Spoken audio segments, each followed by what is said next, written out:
بسم الله الرحمن الرحیم. نن زموږ د ارشاد الصرف سبق نمبر 120 دی او قانون نمبر 47 دی. د اجوف قوانین شروع دي. نن به ان شاء الله موږ د قلنا تلنا قانون وایو. قلنا تلنا قانون. نو د دې قانون خلاصه زده کول. د دې قانون خلاصه دا ده چې هر کله واو مضموم یا مفتوح وي. هر کله چې واو مضموم وي یعنی ضمه وي پې پیش وي پې یا مفتوح وي، ضمې مثال لکه داسې پیش دی پې، او د فتحې مثال چې زبر وي پې. هر کله چې واو مضموم یا مفتوح وي او په ماضي معلوم ثلاثي مجرد اجوف کې د دې واو مضموم یا مفتوح نه الف جوړ شي. ګورئ، هر کله چې واو مضموم یا مفتوح وي او په ماضي معلوم ثلاثي مجرد اجوف کې ته الف جوړ شوی وي، د دې واو نه الف جوړ شوی وي، واو مضموم یا واو مفتوح نه الف جوړیږي. بیا نو چې کله ته الف جوړ شوی وي او بیا حذف شوی وي، بیا د الف د څه وجې نه حذف شوی وي، نو بیا فا کلمې له د ضمې حرکت ورکول واجب دي. فا کلمې له د ضمې حرکت ورکول واجب دي، لکه قلنا تلنا چې په اصل کې قولنا ته ګورئ دلته واو مضموم دی، واو مفتوح دی، ورته ګورئ واو باندې فتحه ده، ټیک شه، واو باندې فتحه ده. نو ګورئ اوس د دې دا قولنا طولنا وکنه طولنا، نو واو متحرک دی، په دوانو کې واو متحرک دی. په دې قولنا کې واو مفتوح دی، طولنا کې واو مضموم دی، ٹھیک شو؟ په طولنا کې واو مضموم دی، نو دا واو متحرک شو. متحرک هغه واو ته وایي چې هغې باندې فتحه کسره یا ضمه وي، او مخکې حرف مفتوح دی. مخکې حرف باندې وګورئ په دې قاب باندې د قولنا د واو مفتوح نه مخکې قاب باندې فتحه ده، طولنا واو مضموم کړي طوا باندې فتحه ده. نو د قال باع قانون د وجې نه د واو نه الف جوړ شو، نو قالنا طالنا شو. بیا د التقاء ساکنین د وجې نه اولنی حرف مدو نو حذف مکړو، نو قلنا تلنا شو. نو اوس پکې دا قانون جاری شو، د فا کلمې قانون پکې جاری شو، فا کلمې لمو د ضمې حرکت ورکړو، نو قلنا تلنا شو. دا ما بیا ټول لیکلم دی، خو اوس درته دا قولنا نه دی، دا قلنا چې دی قلنا، دا په اصل کې قولنا ٹھیک شو؟ قولنا دی. نو ګوره دلته واو مفتوح دی او مخکې حرف باندې هم فتحه ده. نو کله چې واو مفتوح وي مخکې حرف باندې فتحه وي، نو دې واو نه الف جوړول واجب دي. اوس په د دې واو نه موږ الف جوړو، نو دا به موږ سره قال نشي، قال نشو موږ سره قالنا. وګوره د دې واو نه موږ دا الف جوړ کو، قال نشو. نو اوس وګوره یو الف ساکن دی، یو لام ساکن دی، دو ساکنین یو ځای شو، التقاء ساکنین دی ته وایي، دو ساکنین یو ځای شو. نو دا اولنی پکې الف مده دی، نو حرف مده چې دی دا غورځېږي، دا وغورځېدو، دا الف مونږه ختم کوس، نو دا موږ سره قلنا شو، قلنا.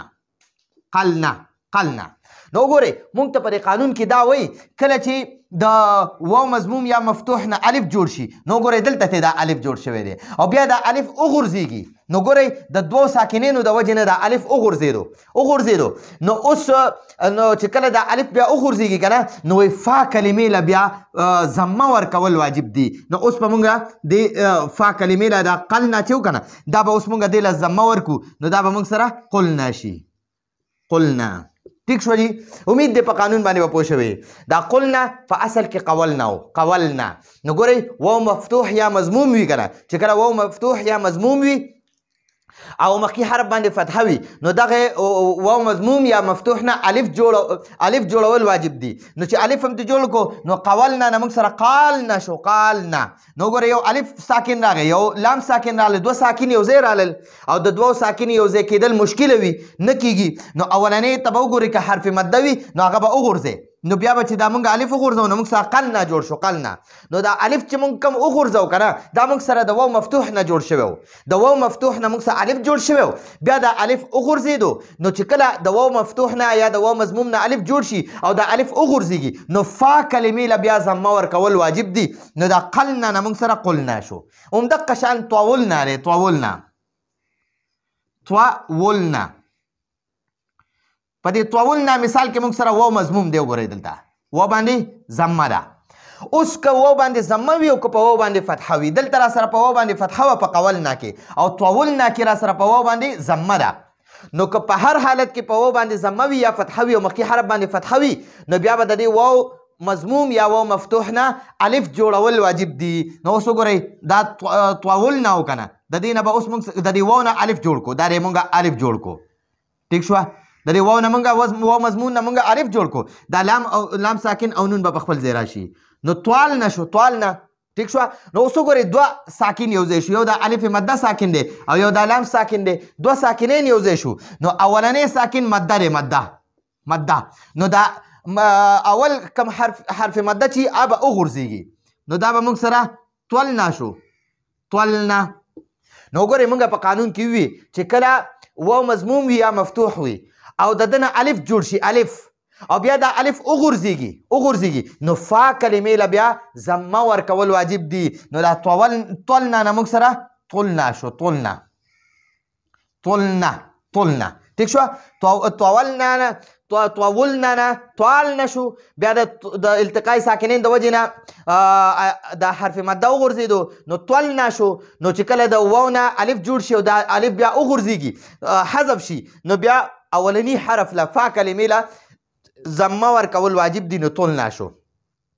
اوس دا قانون چې دی که نه، دا طولنا، دا قلنا او طولنا، طولنا، دا طولنا دی او دا قلنا دی.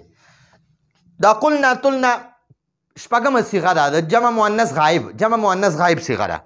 نو د شپږمې صیغې نه واله تر څوارلسمې پورې صیغې په فعل ماضي کې، شپږمې صیغې نه واخله تر د څوارلسمې صیغې پورې په 9 صیغو کې دا قانون جاری کیږي. وګورئ دا قولنا دی، قولنا دا شپږمه صیغه ده. 6 نمبر صیغه ده جمع مؤنث غایب، جمع مؤنث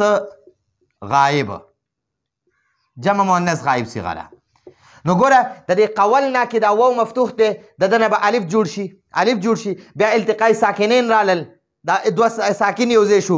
نو موږ اولنۍ مده وغورځوله، نو قلنا شو. نو چې کله د واو نه الف جوړ شي بیا وغورځېږي، هغه الف حذف شي، نو بیا د فا کلمې له ضمه ورکول واجب دي. نو دا قولنا نه موږ سره قلنا شو، قلنا. بیا قولته هم د دې واو نه به موږ الف جوړ کړو، الف هم جوړ کړو. نو ګورئ اوس یو الف ساکن دی، یو دا لام ساکن دی، دوه ساکنین یو ځای شو. نو دا اولنۍ مده دی، نو دا هم وغورځو. نو موږ سره قلنا شو، قلته، دا قلته شو. نو مونږ ویلي چې واو مفتوح وي او د دې واو نه الف جوړ شي، بیا دا الف حذف شي، نو فا کلمې له ضمه ورکول واجب دي. نو دا قلته چې دی د ده نه به قلته شي، قلته. دا قولتما دی که نه، قولتما، د ده نه به قلتما جوړ شي، قلتما. ټیک شوه؟ دا واو نه دی، دا واو د ده نه به الف جوړ شي، بیا دا واو هم ساکن دی، الف لام هم ساکن دی. ٹھیک شو؟ نو اوس په دا الف وغورځېږي، نو دا به قلتما شي، قلتما. نو بیا چې کله مونږ قانون وي چې د واو نه الف جوړ شي او الف بیا وغورځېږي، نو د دغې الف د غورځېدو د وجې نه د فا کلمې له به مونږ ضمه ورکړو، نو دا به قلتما شي، قلتما. او بیا قولتم چې دی که نه، قولتم دا به قلتم شي، قولتې به دا به قلتې شي، قولتما دا قلتما به شي، قولتن به قلتن شي، قولتو به قلتو شي، او قولنا به قلنا شي. ٹھیک شو جی؟ نو ګورئ زه کوشش کوم چې دا راته حل کم، خو ټولې نه حل کېږي. دا قول نه حل شو، اوس دا قول ته حل کو. ګورئ دا قول ته دی، قول ته. نو ګورئ واو موږ سره متحرک ته فتحه ده پې، موږ په قانون کې وي که واو مضموم وي یا مفتوح وي، واو مضموم وي یا مفتوح وي. او په ماضي معلوم، ګورئ ماضي معلوم کې ثلاثي مجرد اجوف کې ته الف جوړ شي، نو د دې واو نه به اوس موږ الف جوړو. نو ګورئ واو مفتوح دی او مخکې حرف باندې فتحه ده، نو د دې د وجې نه به اوس موږ دا قالته شي، د دې واو نه موږ الف جوړ کړو، قالته. اوس وګورئ دوه ساکن یو ځای شو، یو د دې واو نه چې الف جوړ کړو دا هم ساکن دی او یو دا لام هم ساکن دی. نو د التقای ساکنین د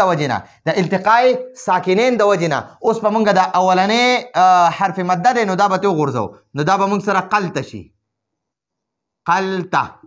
نو موږ په قانون کې وي چې کله د واو مضموم یا واو مفتوح نه الف جوړ شوی وي او بیا حذف شي نو ګورئ دلته حذف شو که نه نو فا کلمې له د ضمې حرکت ورکول واجب دي نو دا قاف چې دی دا فا کلمه ده دا قاف فا کلمه ده اوس په دې لته ضمه ورکړي نو دا به موږ سره قلته شي قلته ٹھیک شوه نو څنګه هم چې دا وکړو د واو مفتوح نه موږ الف مده جوړ کړو بیا دوه ساکنین یو ځای شو نو اولنۍ مده دی نو دا مده به ختم کې نو قلته به شي د قل نه د واو نه الف مده جوړ شو بیا د الف مده حذف شو نو اوس په فا کلمې له ضمه ورکول واجب دي ٹھیک شو جی نو دا وګورئ دغه شان په 9 صيغو کې دا قانون جاری کیږي قولنا یوه صيغه شوه قولتما 2 قولت 2 قولتما 3 قولتم 4 قولتی 5 قولتما 6 قولتن او قولتو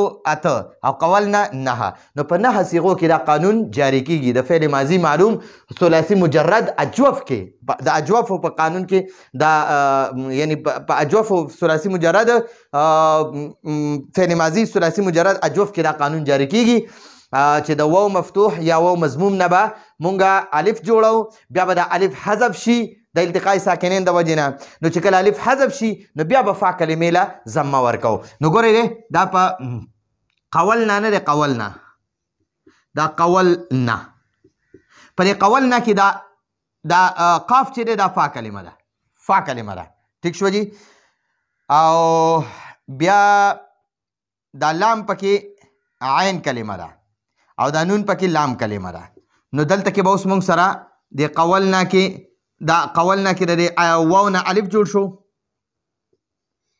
شو او دا لام ساکن په خپل ځای راغی نو دا قالنا شو قالنا کې بیا دا الف حذف شو نو قلنا مون قانون وی چې کله د واو مفتوح یا واو مضموم نه الف جوړ شو بیا الف حذف شي نو بیا فا کلمې له ضمه ورکول واجب دي نو دا قلنا شو ٹھیک شو امید ده تاسو په قانون باندې پوه شوئ څنګه چې قلنا دغه شان تلنا هم دی تلنا نو دا تلنا په اصل کې طولنا دی نو طولنا هم دا د جمع مؤنث غایب صیغه ده جمع مؤنث غایب صیغه ده نو د طولنا نه واخله تر طولنا پورې د جمع متکلم صیغې پورې دا 9 صیغې په دې کې دا قانون جاری کیږي نو اول مونږه د ضمې فتحې والا وي فتحې والا واو او بیا هم د ضمې والا واو نه الف مده جوړ کو الف مده بیا ساکن حذف شو او بیا طولنا شو د طولنا مونږ ووی چې د واو مضموم یا واو مفتوح نه الف جوړ شو د الف حذف شي نو فا کلمې له ضمه ورکول واجب دي نو دا زمونږ د قانون خلاصه وه